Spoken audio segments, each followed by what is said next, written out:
Just a few days after my husband, Richard, left for a 2-week business trip abroad, I got a call from our daughter, Emma, who lives in a different state. "Where's Dad?" She asked. "He's overseas on a business trip until next month," I replied. But then, Emma dropped a bombshell. "Mom, that's not true." What? I was stunned. After hearing Emma's shocking revelation, an idea struck me, and I immediately sprang into action. When Richard returned home, acting as if nothing was amiss, I confronted him. "My name is Catherine. I'm a 45-year-old housewife. Richard, my husband, was an underclass man in college, 2 years my junior, now 43. Since graduating, he's been working at a major conglomerate. He's what you might call a top-tier salaryman, though it's more accurate to say he got in through his parents' connections. His father, my father-in-law, George, is an executive at the company. Nonetheless, Richard's salary is substantial and stable, which is why I can afford to live in this spacious house without working. All thanks to him. Thanks to him, we were able to provide for Emma, allowing her to attend her first-choice college without any financial difficulties. This year, at 18, she was accepted into her preferred foreign language program out of state and started living on her own. Although our house feels empty without Emma, I've been using my smartphone to exchange messages with her daily, helping to ease the loneliness. Emma recently found a part-time job at a bustling restaurant chain right by one of the nation's busiest international airports. This place is a melting pot of cultures, with visitors from every corner of the globe. For Emma, it's the perfect setting to immerse herself in foreign languages, picking up phrases and nuances from the diverse clientele she serves. I'd give anything to hop in the car, drive down, and see her in action,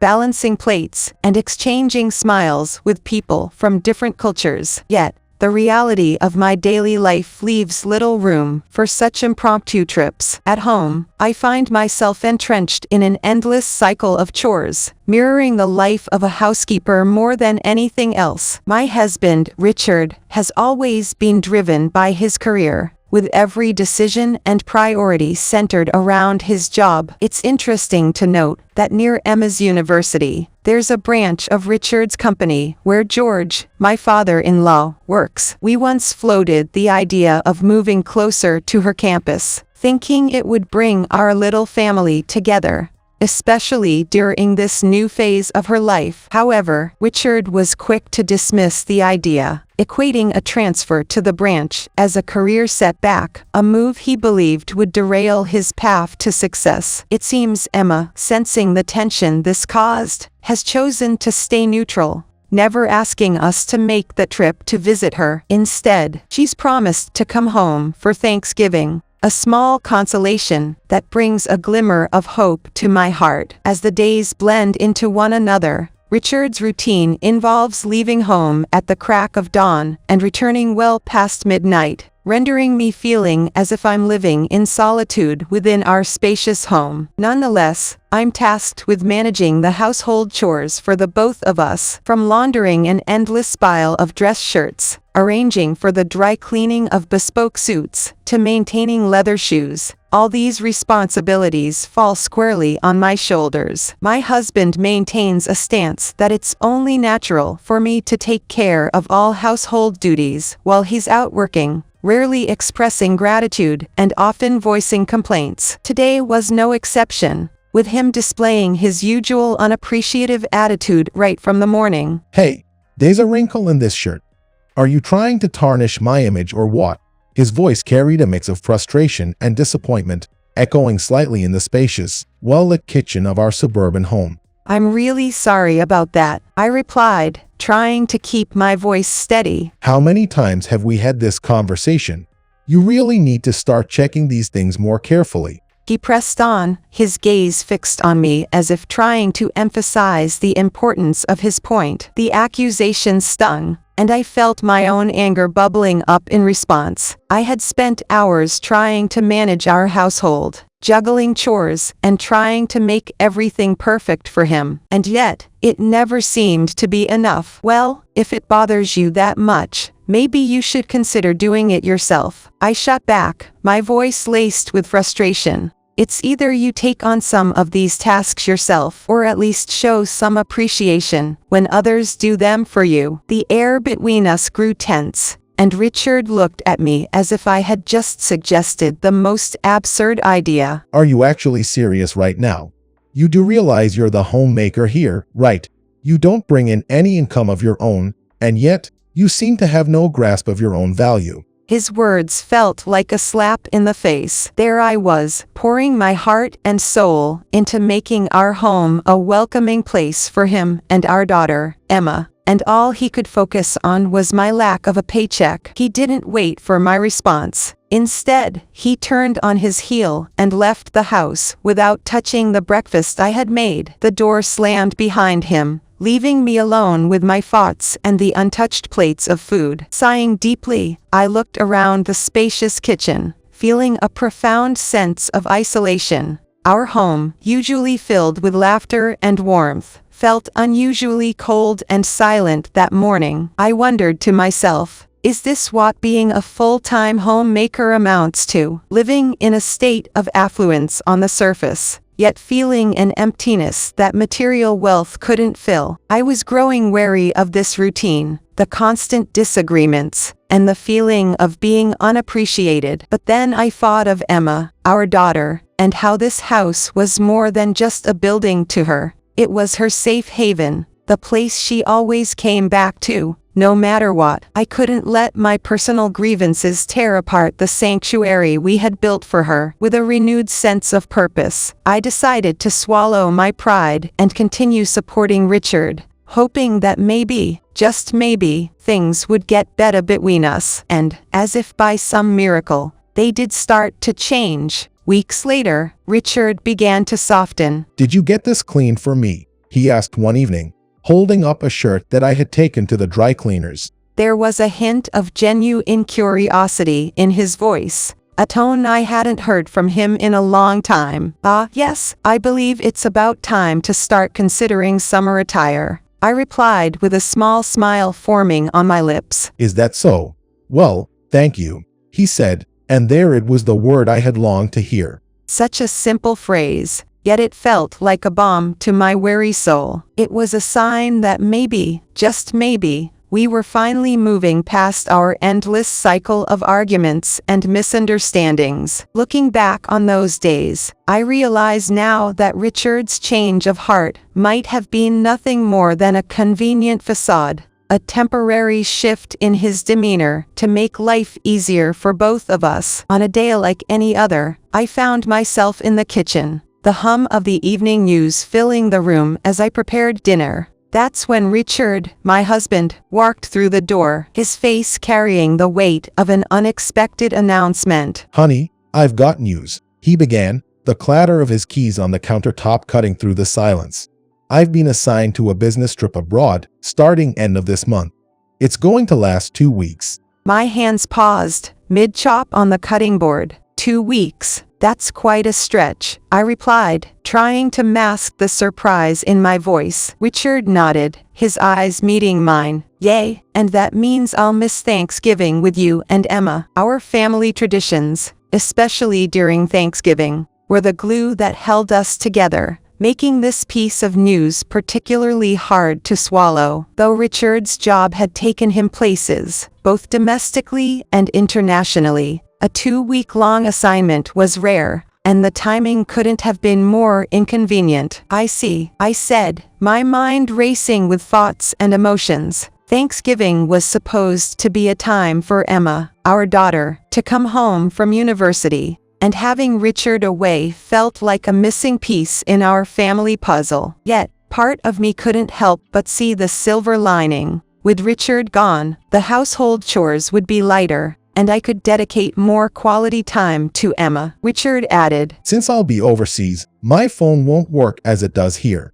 The company's providing me with a portable Wi-Fi device, but it has limited data, and I'll need to prioritize work-related use. Plus, with the time difference, it'll be best if we don't plan on regular calls. I nodded and responded, all right, I understand. Time flew by, and before I knew it, The day of my husband's departure had arrived. I watched him leave, suitcase in tow, the reality of our temporary separation setting in. Once the door closed behind him, I allowed myself a moment to breathe, to embrace the solitude and the silence that stretched out before me. It was an opportunity to rediscover my own rhythm, to enjoy the peace that came with being alone, even if just for a little while. Days passed, and the calendar marked the approach of Thanksgiving, a reminder of the festivities to come and the empty seat at our table. It was then, amidst preparations and plans, that a call from Emma broke through the routine. While thinking about how I had mentioned returning home during Thanksgiving, I picked up the phone. "Hello, what's up?" I said in a tense voice. My daughter suddenly blurted out. Mom, we need to talk. Mom, where's Dad? She asked, her voice laced with urgency, pulling me out of my reverie. My heart skipped a beat, wondering what might have prompted such a question. "He's overseas on a business trip until next month. Why do you ask?" I couldn't hide my confusion as I responded to Emma's unexpected question. He's already left the States? "Yes, he left last week," I affirmed, still trying to piece together the puzzle of her sudden interest. But then, Emma dropped a bombshell that I was utterly unprepared for. Mom, that's not true. She counted, sending a wave of disbelief through me. Before I could even process her words, Emma sent me a photograph that made my heart stop. It captured Richard, my husband of over 2 decades, seated intimately with a woman I had never seen before, their smiles too close for comfort. "What's this? Explain this picture to me," I demanded, my voice a mix of bewilderment and dread. Emma, fueled by a mixture of excitement and anxiety, spilled everything. This was taken today, right here in town, at the restaurant where I work part-time. Dad showed up with her, planning to leave the country today, together. She explained, her words racing as fast as my heartbeat. Trying to cling to any remaining shred of denial, I suggested, "But he's on a business trip, right? Could this woman be a colleague? Maybe his travel plans changed suddenly for work reasons." Emma then shared a revelation that sent chills down my spine. No, Mom. I overheard them talking while I was on my break. I couldn't record it, but they were discussing how they plan to approach you for a smooth divorce to avoid any alimony. I held my breath. What kind of conversation? They said there wouldn't be any need for alimony because the marriage has completely cooled off, and it's just a matter of time making it official. They even talked about starting anew together once they're free. This revelation explained Richard's recent, uncharacteristic kindness. In the past, his behavior was such that, should we ever divorce, allegations of emotional abuse wouldn't have been far-fetched. The realization that I had been fooled by Richard's pretense, that my moments of happiness were built on a lie, filled me with a profound sense of betrayal and sadness. Perhaps I should really think about divorce, I found myself whispering, almost too softly to hear. Emma's response came through the phone, gentle yet firm. Absolutely. I think that's the right move. Having you by my side is all I need, Mom. Emma's voice came through, brimming with conviction and warmth. I couldn't help but feel a swell of emotion, tears threatening to spill. "Emma," I whispered, my heart aching with love and sorrow. But we need more evidence. Emma continued, her tone shifting to one of determination. As things stand, Dad could easily manipulate the situation towards an amicable divorce, leaving us without a dime in alimony. "You're right, as always," I conceded, the weight of her words sinking in. Our conversation deepened as Emma shared more about Richard's deceit, including the shocking revelation that he had lied not just about his departure, but also about his return dates. He said he'd told his wife he'd be gone longer so they could spend time together upon his return. Emma recounted, disgust thinly veiled in her voice. That piece of information sparked an idea, a plan to turn the tables. Suddenly, I found myself making impromptu plans to visit Emma's place over the holiday weekend, a visit I hadn't anticipated under such circumstances. It was an ironic twist of fate. Emma had planned to come home, but now roles reversed. I was the one seeking refuge and plotting my next move. Armed with the photograph Emma had taken, I sought out an acquaintance who, as expected, easily identified the other woman and confirmed Richard's return flight details. My next step was a visit to a private investigator's office, where I laid out my case and requested surveillance upon Richard's return. Everything was set in motion. The stage was set for a confrontation that would unravel the truth once and for all. The day Richard unsuspectingly walked back into our lives, Emil and I were ready. "Welcome home." Hi, Dad. We greeted, our voices a blend of feigned normalcy and underlying tension. "Oh, you are here." Richard remarked, surprised to see Emma. Indeed, today marked the beginning of our counterattack, with Emma making a special trip just for this occasion. Richard, claiming jet lag, announced his intention to retire early, a lie so blatant it would have been laughable under different circumstances. He had been back in the country for days, his so-called jet lag nothing more than a coy excuse to mask his exhaustion from rendezvous with his mistress. As Richard busied himself with his suitcase, oblivious to the storm brewing, I watched him coldly, calculating the perfect moment to unveil the truth we had meticulously pieced together. The time for silence and ignorance had passed. As Richard casually pulled out a paper bag from his carry-on, my eyes were fixed on him with an intensity that went unnoticed. "Here's a little souvenir I picked up abroad,"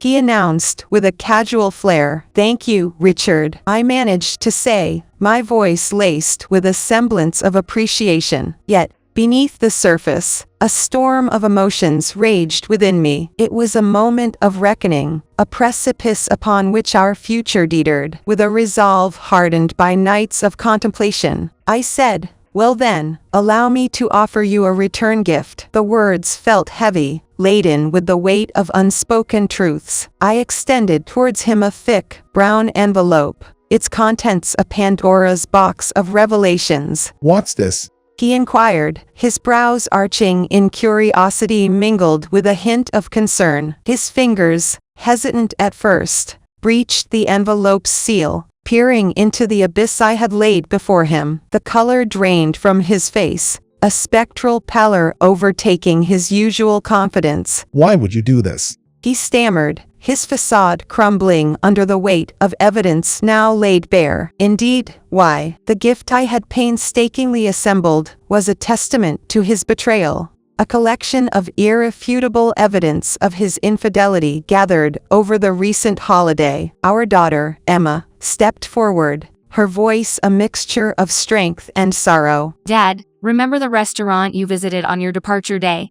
It turns out, I've been working there part-time. She presented a photograph, a silent witness to his duplicity. "This is..." he started, his initial shock quickly morphing into a desperate attempt at defense. "It was just a meal with a work colleague." He asserted, his voice laced with an unconvincing bravado. I couldn't help but marvel at his audacity. "Precisely, a colleague from work. You've accompanied each other on numerous business trips, becoming intimately acquainted, haven't you? But those trips were solely for her benefit, weren't they?" I counted, my voice steady yet charged with emotion. "You were merely her companion in leisure, utilizing the company's Wi-Fi for both of you, under the guise of frugality," I continued, my words dripping with sarcasm. "Or was it that you didn't want our time together to be disturbed, lying to me about your departure and return dates, enjoying your time at her place with ample privacy?" I pressed further, each word meticulously chosen to unveil the depth of his deceit. As I confronted him with the facts procured from the private investigator, his silence became his confession, a silent acknowledgement of the truth he had sought to conceal. "With such compelling evidence arrayed against you, the audacity to fabricate excuses is astonishing," I remarked, pointing to the souvenir I had so ceremoniously handed him. Enclosed within were numerous photographs, each a narrative of betrayal, showcasing his frequent visits to her residence post-return. Among them was a particularly damning image, capturing a moment of intimacy outside her home, the kiss that sealed his fate, he muttered, barely audible. All this sneaking around, it's just creepy. At this one statement, I finally reached my breaking point. What? And just who do you think has been acting all secretive and causing unease? I retorted with a vigor that surged from deep within, my voice rising in a crescendo of frustration and indignation. The air between us charged with tension. My next words felt like the release of a pent-up storm. I want a divorce. The declaration hung heavily in the room, a somber pronouncement that seemed to echo off the walls, marking a point of no return. Richard, with a startling flippancy that bordered on defiance, shot back. That's perfectly fine by me. I've been considering it myself, anyway. I'll even throw in alimony. It's hardly going to dent my finances. However, his voice trailed off, suggesting a caveat, a condition to his seemingly magnanimous offer. You better keep this between us. My father does not need to know. I'll explain the divorce to him in my own terms. He continued, attempting to wield control over the situation, even as his ship was sinking. At this, a dry laugh escaped me. A laugh devoid of humor, but filled with disbelief at his audacity. You think I'd agree to such convenient terms for you? Besides, it's already too late for that. His face registered confusion, a mixture of disbelief and panic. What do you mean? Do you honestly think I stumbled upon your affair by sheer luck? I pressed on, my words sharp as knives, cutting through his facade of ignorance. Wait. As if on cue, the doorbell rang at that precise moment, a sound that seemed to herald the unraveling of Richard's world. Emma, our daughter, moved to answer it, and in stepped the one person Richard dreaded facing most, George, his father. Why are you here? Richard managed to stammer out, his voice barely above a whisper, a mix of shock and fear evident in his eyes. George, with a demeanor as firm as granite, didn't mince his words. Catherine has told me everything. Using my influence, I'll ensure both you and your mistress face the consequences. You're both being transferred, he declared, his voice carrying the weight of finality, leaving no room for negotiation or protest. This can't be happening. Richard's feeble attempt at defiance was drowned out by the gravity of his father's decree. Indeed, George was the first person I had sought out, armed with the belief that he would play a crucial role in bringing the truth to light. George had meticulously gathered all pertinent information regarding the woman in question, even going so far as to track Richard's return flight details. So, I expect that alimony to be forthcoming. It shouldn't be too difficult for you, right? I said, facing a defeated Richard, whose once proud stance had now crumbled into despair. Echoing my stance, Emma chimed in, her voice steady yet firm. And let's not forget about my child support until I turn 20. It should be easy for you, right? I can't believe it. Richard's gaze was lost in the distance, a portrait of despair and defeat. With our bags in hand, a symbol of our readiness to leave the past behind, Emma and I, alongside George, stepped out of the house. The air felt different, charged with the promise of new beginnings as we walked away from a chapter in our lives that was now firmly closed. The divorce was finalized without delay, a testament to the unwavering resolve that had guided us through this storm. Richard, under the firm hand of George's authority, faced the consequences of his actions, not just in his professional life with an undeniable demotion, but also in his personal life with a significant reduction in his salary. The other woman, once a hidden figure in this drama, found herself facing a similar fate of relocation, a move that ensured her paths would not cross with Richard's again. Richard ended up paying a hefty sum for alimony, amounting to $40,000, and a monthly child support payment of $1,000, which he decided to settle in a lump sum, virtually draining his savings to the last cent. With his financial reservoirs depleted, the relationship with his mistress crumbled under the strain of monetary disputes, leading to their eventual separation. It was a pitiful sight, witnessing two individuals so thoroughly governed by their material desires that their happiness seemed tethered to their wealth. In a subsequent gesture of remorse, George visited, extending an apology for the turmoil that had engulfed our lives. He made it clear that Richard was to navigate his future unaided, a declaration that severed any remaining expectations of paternal support. His career is as good as over, He said with a furrowed brow, wearing a look of disappointment. Embracing a new chapter, I relocated closer to where Emma lived, a move that symbolized not just a physical shift, but a profound emotional transition. I'm sorry for turning our Thanksgiving break into a saga of unwelcome surprises, I expressed, the weight of recent events pressing down on me. It's okay, Mom.